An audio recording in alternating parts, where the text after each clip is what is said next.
Assalamualaikum warahmatullahi wabarakatuh. Halo semuanya, semoga kalian selalu dalam keadaan sehat ya. Amin. Perkenalkan, kami dari kelompok 1 yang terdiri dari 4 anggota yang bernama Selin Margaret Karismadeo, Lulu Aulia Rahma, Indah Nurmayangsari, dan Fitri Evilia. Kelompok kami ingin membahas mengenai kajian klien pencandu. Kelompok kami juga memilih salah satu kliennya itu pencandu narkoba. Maka dari itu, mari simak videonya ya. Here we go.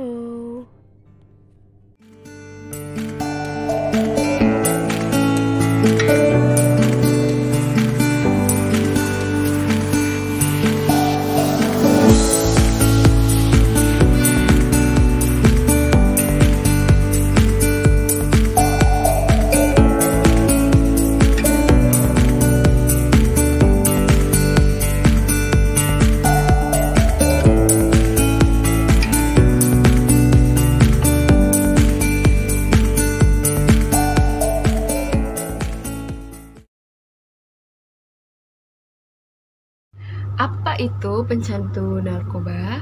Pencandu narkoba adalah seorang yang penyalahguna narkoba yang telah mengalami ketergantungan terhadap satu atau lebih narkotika, psikotropika, dan bahan aditif lainnya, baik secara fisik maupun psikis. Berat ringannya gejala putus zat tergantung pada jenis narkoba, dosis yang digunakan, dan lama pemakaian. Semakin tinggi dosis yang digunakan, maka semakin lama waktu pemakaian membuat gejala sakitnya juga semakin hebat. Gangguan ini tergantung dari jenis narkoba yang digunakan dan cara menggunakannya, seperti penyakit hati, jantung, dan HIV atau AIDS. Gangguan psikologisnya juga meliputi rasa cemas, sulit tidur, depresi, dan paranoid. Biasanya, wujud gangguan fisik dan psikologis tergantung pada jenis narkoba yang digunakan. Dan kemudian gangguan sosial juga meliputi kesulitan dengan orang tua, teman, sekolah, pekerjaan, keuangan, dan berurusan dengan pihak yang berwenang. Kejenuhan dalam diri seseorang dapat dilihat dengan berbagai tahap, yaitu apabila terdapat rasa keinginan kuat secara kompulsif untuk memakai narkoba berkali-kali, lalu muncul kesulitan mengendalikan penggunaan narkoba, baik dalam usaha menghentikannya ataupun mengurangi tingkat pemakaian. Adapun jenis-jenis pecandu yang ada di lingkungan masyarakat. Jenis-jenis narkoba yang marak disalahgunakan di masyarakat menurut survei yang dilakukan oleh BNN, Badan Narkotika Nasional, pada tahun 2014. Jenis narkoba yang paling sering dikonsumsi di Indonesia adalah marijuana, sabu, ekstasi, dan heroin. Yang pertama, ada sabu-sabu. Sabu-sabu ini adalah jenis narkotika yang cukup populer di Indonesia. Dengan sifatnya yang stimulan dan halusinogen, metamfetamin dapat merangsang otak untuk menciptakan euforia, imajinasi, dan khayalan tingkat tinggi. Efek dari sabu-sabu ini relatif singkat, sehingga membuat pemakainya ini cenderung mengonsumsi secara berulang dalam rentan waktu berdekatan. Adapun juga bahaya yang dapat ditimbulkan meliputi seperti sesak napas, detak jantung semakin cepat, meningkatnya tekanan darah, dan suhu tubuh yang meninggi. Tidak hanya itu, namun pengguna jangka panjang pun juga bisa menyebabkan penurunan berat badan ekstrim, masalah gigi kulit, berbagai gangguan mental seperti depresi, cemas berlebihan, halusinasi, serta resiko penurunan penyakit AIDS dari penggunaan bersama jarum suntik. Yang kedua, ada yang namanya kokain. Selain sabu-sabu, kokain adalah salah satu jenis narkotika yang paling populer di Indonesia. Terbuat dari tanaman koka, kokain memiliki efek stimulus yang paling adiktif yang mempengaruhi otak untuk melepaskan dopamin, hormon yang bisa memunculkan rasa senang dan gembira. Oleh karena itu, narkotika ini biasanya digunakan oleh orang-orang yang sedang depresi untuk memperbaiki suasana hati. Juga dapat menyebabkan kematian melalui suntikan atau dihirup melalui hidung. Obat ini memiliki efek samping yang sangat membahayakan tubuh, seperti membuat detak jantung semakin kencang, kerusakan organ jantung, mual dan nyeri perut, kerusakan saraf pada indera penciuman, dan pada bayi lahir cacat, dan risiko keguguran pada ibu yang hamil. Yang ketiga ada heroin. Heroin ini juga populer dengan sebutan putau. Putau adalah narkotika yang terbuat dari popi, bunga liar yang biasa tumbuh di area pegunungan. Penggunaannya dapat melalui suntikan, hirup, dan hisap.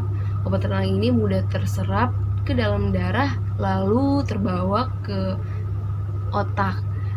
Dari jenis-jenis narkoba yang ada, heroin adalah salah satu yang cukup mematikan. Penggunaannya rawan overdosis karena terdapat sifat adiktif yang bisa menyebabkan kecanduan. Ada banyak bahaya yang mengintai dari penggunaannya. Misalnya seperti 1. Infeksi pada kulit, 2. Masalah sistem pencernaan akut, 3. Kerusakan ginjal, yang 4. Kerusakan pembuluh darah, terutama vena, yang kelima pernapasan terganggu, dan yang terakhir adalah kerusakan otak. Yang keempat ada ekstraksi. Selain bersifat stimulan, jenis narkotika yang satu ini juga dapat dikategorikan sebagai halusinogen. Ekstasi merupakan narkoba sintesis alias buatan manusia dan bukan dari tanaman. Dibuat dari 3 campuran zat, yaitu katinon, pentilon, dan kanabinoid sintesis. Ekstasi berbentuk pil, tablet, dan cairan yang disuntikan ke pembuluh darah.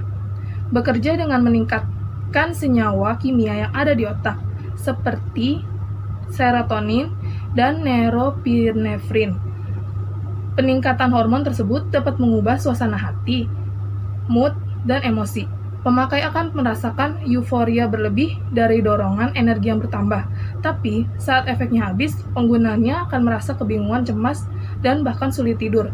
Bahaya yang dapat ditimbulkan itu yakni melalui detak jantung semakin kencang, otot-otot menegang, gangguan penglihatan, mual, dan nyeri di perut bahkan sampai pusing. Lalu selanjutnya ada ganja. Dari jenis narkoba yang beredar di Indonesia, ganja merupakan salah satu yang banyak disalahgunakan. Ganja terbuat dari tanaman Cannabis sativa. Penggunaan yang paling populer adalah dengan cara dihisap seperti merokok. Ganja dapat digolongkan sebagai stimulun, depresan, dan halusinogen sekaligus. Seseorang menggunakannya untuk mendapat sensasi terbang atau fly, menenangkan pikiran, dan mengubah suasana hati. Padahal, ganja sangatlah merusak, dapat memengaruhi perkembangan otak, dan mengganggu saraf kognitif. Tidak hanya itu, beberapa bahaya lain yang bisa muncul ialah masalah pernafasan, gangguan kecemasan, depresi, risiko serangan jantung yang bisa berujung pada kematian, bahkan penyakit mental seperti skizofrenia. Lalu yang keenam ada LSD.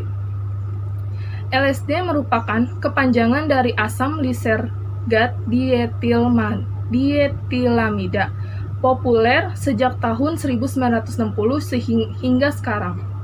LSD bersifat halusinogen, terbuat dari asam pada jamur yang tumbuh pada biji-bijian dan tanaman gandum.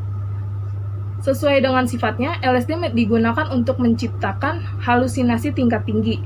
Tidak main-main, efek yang ditimbulkan bisa berlangsung hingga 12 jam. Dalam kurun waktu tersebut, pengguna akan mendengar, melihat, dan merasakan sesuatu yang tidak real menjadi seolah-olah nyata. LSD mampu memicu bahaya yang serius, seperti peningkatan detak jantung dan tekanan darah tidak stabil. Sedangkan untuk efek samping ringannya berupa tubuh gemetar, mulut kering, dan bahkan keringat berlebih. Lalu yang ketujuh ada morfin. Morfin merupakan narkotika yang bersifat analgesik, berasal dari kata morfus yang memiliki makna dewa mimpi. Morfin adalah alkaloid yang dapat ditemukan pada tanaman opium.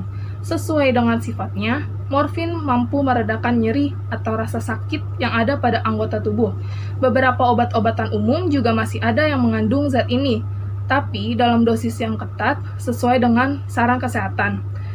Morfin dikategorikan sebagai narkotika karena banyak yang menyalahgunakannya, membawa bahaya yang cukup serius seperti jantung berdebar, kesadaran menurun, kejang, penurunan produksi urin, impotensi pada pria, gangguan siklus menstruasi pada wanita, dan bahkan pingsan. Lalu selanjutnya ada amfetamin. Sebenarnya, secara farmakologi, amfetamin masuk dalam kategori psikotropika. Hanya saja sering disalahgunakan sebagai stimulan. Obat ini kemudian diklasifikasikan sebagai obat-obatan terlarang karena banyaknya kasus penyalahgunaan tersebut. Amfetamin mampu merangsang otak untuk mengubah suasana hati, meningkatkan mood, dan membangkitkan euforia. Ini tak lepas dari produksi dopamin di otak yang terus-menerus dipacu. Tak jarang amfetamin kerap disalahgunakan oleh orang-orang yang sedang depresi dan stres. Efek samping dari penggunaan amfetamin meliputi gangguan jantung, kerusakan pembuluh darah, berkurangnya urin, menghambat penyerapan sejumlah nutrisi, penurunan berat badan, sakit kepala, hilang nafsu makan, rentan pendarahan terutama pada hidung, mudah gugup dan gelisah, penurunan gairah seksual, kaku otot, gangguan penglihatan, muncul ruam pada kulit, badan gemetar. Lalu yang terakhir ada kodein. Kodein yaitu merupakan bagian dari obat-obatan opioid anggota tubuh. Penggunaan narkotika apapun jenis selalu terdapat risiko dan bahaya yang mengintai, termasuk kodein. Efek samping yang dapat ditimbulkan kodein adalah mudah gelisah, pusing atau sakit kepala tidak biasa, kebingungan, kaku otot di sejumlah bagian tubuh, penglihatan kabur, muncul ruam pada kulit, sulit buang air kecil. Sedangkan efek yang lebih buruk bisa terjadi jika mengalami overdosis berupa kejang, gangguan emosi, mati rasa, halusinasi tinggi, penurunan fungsi otak yang dapat menyebabkan koma hingga kematian. Selanjutnya mengenai jenis-jenis pecandu narkoba. Jenis-jenis pecandu narkoba ini ada 5 macam. Yang pertama itu ada abstinence. Apa sih abstinence itu? Abstinence adalah periode atau saat-saat di mana seseorang tidak menggunakan narkoba sama sekali dengan tujuan rekreasional. Nah, yang kedua itu ada jenis pecandu social use. Social use itu adalah keadaan di mana seseorang mengkonsumsi narkoba, sudah mulai mencoba narkoba dengan tujuan rekreasional, tetapi pemakaiannya ini belum sampai merusak kehidupan sosialnya, belum juga merusak keadaan finansial maupun keadaan medis pengguna tersebut. Jadi bisa dikatakan kalau si pecandu dengan tipe social use ini, dia masih bisa mengendalikan dirinya. Yang ketiga jenisnya itu adalah early problem use.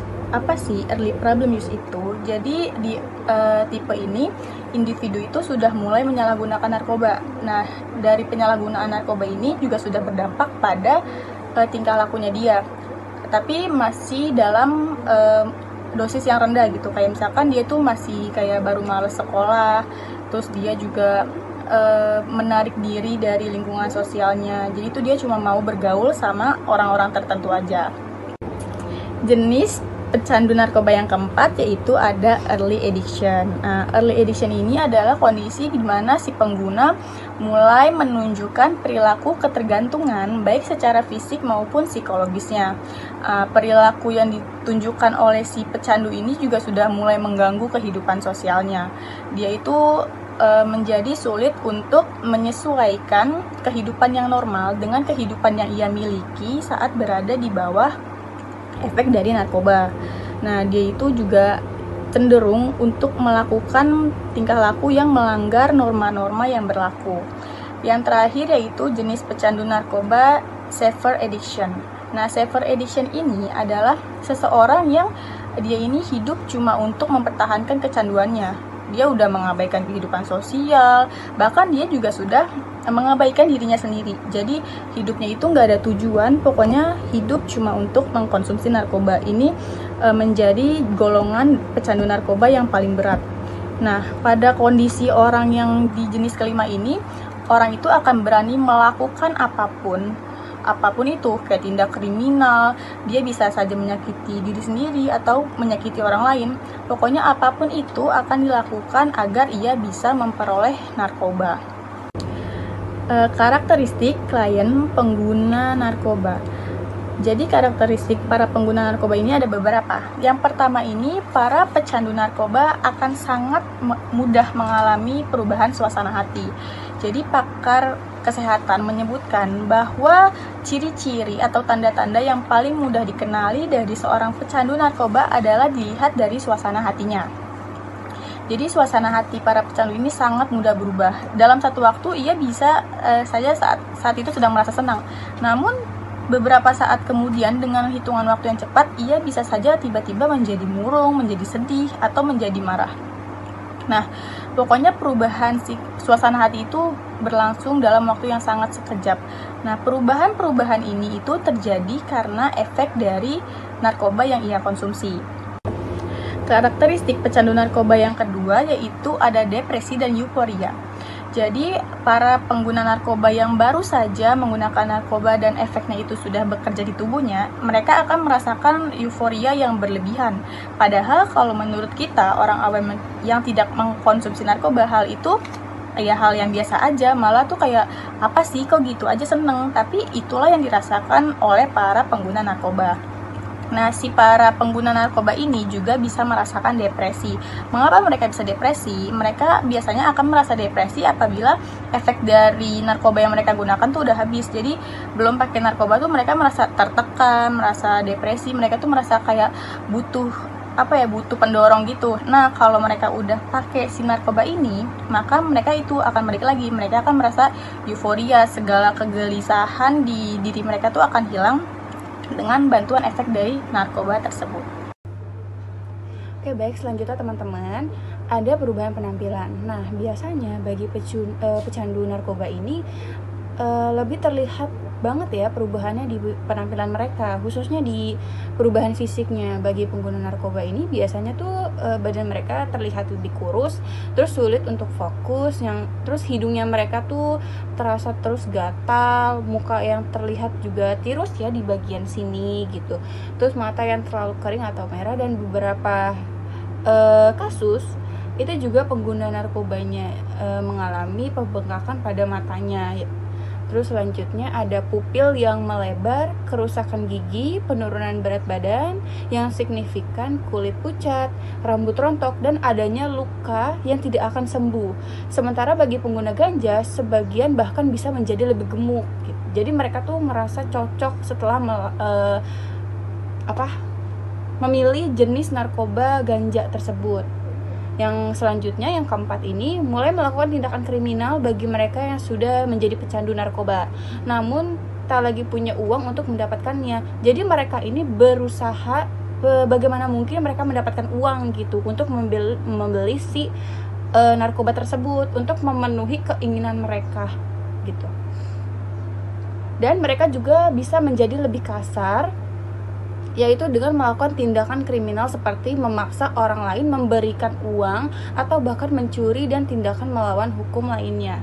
Teman-teman, selanjutnya ada layanan BK yang tepat bagi pecandu, khususnya bagi pecandu narkoba. Yang pertama itu ada konseling individu, yang kedua itu ada bimbingan kelompok, dan yang terakhir ada konseling keluarga. Yang pertama ini ada konseling individu. Kenapa sih ya pakai konseling individu? Karena penerapan di konseling individu ini adalah untuk membentuk klien yang dilakukan oleh konselor secara individual dengan mengutamakan hubungan konseling antara konselor dengan si klien yang bernuansa emosional, sehingga besar kepercayaan klien terhadap konselor. Pada gilirannya, klien akan bicara jujur, membuka rahasianya mengenai apa yang dirasakan, apa yang dikeluhkan selama ini mengenai permasalahannya yang tidak pernah dikemukakan oleh keluarga ia sendiri gitu.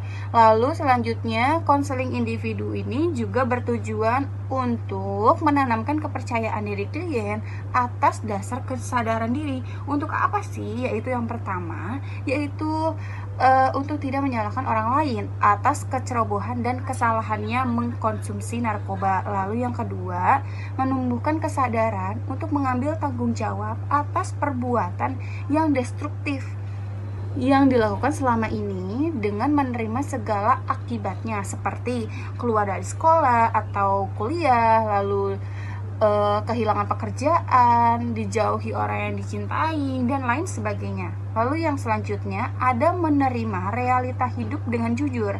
Yang keempat, membuat rencana-rencana hidup secara rasional dan sistematik untuk keluar dari cengkeraman setan narkoba dan menjadi manusia yang lebih baik. Lalu yang kelima, menumbuhkan keinginan, kepercayaan diri untuk melaksanakan rencana hidup tersebut.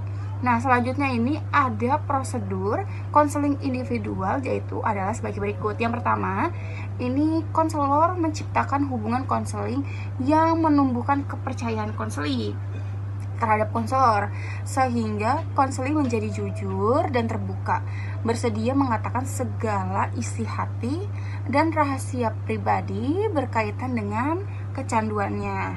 Hal ini disebabkan oleh sikap hangat, terbuka, memahami, dan asli dari konselor, serta memiliki kemampuan-kemampuan teknik konseling yang baik. Lalu selanjutnya, konselor membantu konseli agar dia mampu memahami diri dan masalahnya. Lalu selanjutnya, konselor membantu konseli untuk memahami dan mentaati rencana program yang telah disusun oleh konselor. Dan selanjutnya konseli siap untuk melaksanakan program tersebut. Oke, baik teman-teman. Tadi selain ada konseling individu, di sini juga ada bimbingan kelompok. Kenapa sih kita pakai bimbingan kelompok? Karena dilihat dari tujuan bimbingan kelompok ini adalah untuk memberi kesempatan konseli untuk berpartisipasi dalam memberi ceramah dan diskusi dengan berbagai kelompok masyarakat seperti mahasiswa, terus tokoh-tokoh masyarakat, terus guru BK di sekolah, para siswa, dan sebagainya. Melalui interpersonal relation akan tumbuh kepercayaan diri klien. Lalu selanjutnya juga ada prosedur bimbingan kelompok yang menjadikan klien sebagai figur sentral, yaitu meliputi yang pertama, mempersiapkan mental klien untuk berani tampil menyampaikan kisah kasusnya gitu kan. Dan selanjutnya berdiskusi dengan peserta. Nah, di sini juga jumlah peserta yang ideal paling banyak itu 10 orang. Lalu yang kedua, mempersiapkan materi yang akan disampaikan klien kepada peserta diskusi, yaitu penjelasan tentang identitas diri dan kisah panjang tentang proses kecanduan sejak awal hingga saat ini, lalu beserta upaya-upaya penyembuhan yang telah dilaluinya selama menjadi pecandu narkoba tersebut gitu. Lalu yang ketiga, mempersiapkan peserta agar mempunyai minat terus untuk berdiskusi dengan klien pecandu narkoba dan tidak segan-segan mengkritik dan memberi masukan gitu. Lalu yang keempat, mempersiapkan daftar hadir peserta dan kamera foto. Nah, dengan berdiskusi dengan beragam kelompok, diharapkan klien akan makin meningkatkan kepercayaan dirinya untuk hidup normal dan juga tumbuh sikap kepemimpinan diri gitu, keluarga dan masyarakat, sehingga setelah melakukan konseling, klien menjadi orang yang berguna. Lalu pelajaran dari ceramah dan diskusi yang dilakukan klien secara terus-menerus akan mendewasakan klien sehingga menjadi kuat kepribadian untuk menjadi anggota masyarakat seperti itu. Oke, baik teman-teman, selain tadi ada konseling individu sama bimbingan kelompok, nah yang terakhir ini ada konseling keluarga. Kenapa sih kita juga harus perlu menggunakan konseling keluarga ini? Yaitu untuk membantu secepatnya pemulihan pada si pecandu narkoba itu. Karena konseling narkoba ini amat diperlukan dukungan keluarga seperti ayah, ibu, saudara, istri, suami, dan keluarga terdekat lainnya.